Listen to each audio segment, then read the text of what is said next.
Hockey India ட்ரெஜரர் மதிப்புக்குரிய திரு சேகர் மனோகர் அவர்களே, அனைவருக்கும் வணக்கம்.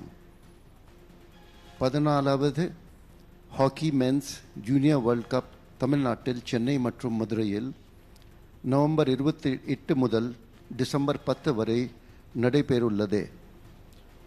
ஹாக்கி மென்ஸ் ஜூனியர் வேர்ல்ட் கப்பின் ட்ரோஃபியை அறிமுகப்படுத்துமாறு மாண்புமிகு முதலமைச்சர் அவர்களை கேட்டுக்கொள்கிறேன்.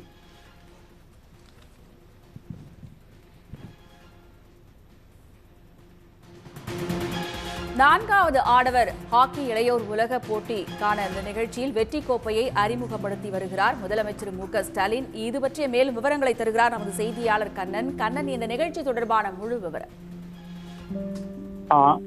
தமிழ்நாட்டை பொறுத்தவரையில் விளையாட்டை வளர்ப்பதற்கு தமிழ்நாடு அரசு பல்வேறு திட்டங்களை நடத்தி வருகிறது. மிகவும் குறிப்பாக கூற வேண்டும் என்றால், சர்வதேச அளவிலான பல விளையாட்டு போட்டிகள் தமிழகத்தில் தற்போது நடத்தப்பட்டு வருகிறது. அதாவது செஸ் உள்ளிட்ட பல்வேறு விளையாட்டு போட்டிகளில் சர்வதேச அளவிலான விளையாட்டு போட்டிகள் நடத்தப்பட்டு வருகிறது. அதன்படி சர்வதேச ஹாக்கி சம்மேளனத்தின் 14வது ஆடவர் ஹாக்கி ஜூனியர் உலகக்கோப்பை தொடரானது வரும் 28ஆம் தேதி முதல் டிசம்பர் 10ஆம் தேதி வரை சென்னை மற்றும் மதுரையில் நடைபெற உள்ளது.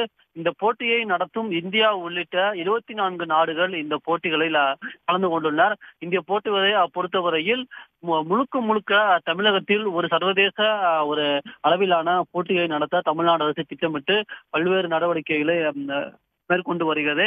அதன்படி பார்த்தால், தமிழ்நாடு முதலமைச்சர் மு.க.ஸ்டாலின் சென்னை தலைமைச் செயலகத்திலிருந்து தமிழ்நாடு விளையாட்டு மேம்பாட்டு ஆணையம் சார்பில் 14வது ஆடவர் ஹாக்கி இளையோர் உலகக்கோப்பைக்கான அந்த கோப்பையை அறிமுகப்படுத்தியுள்ளார்.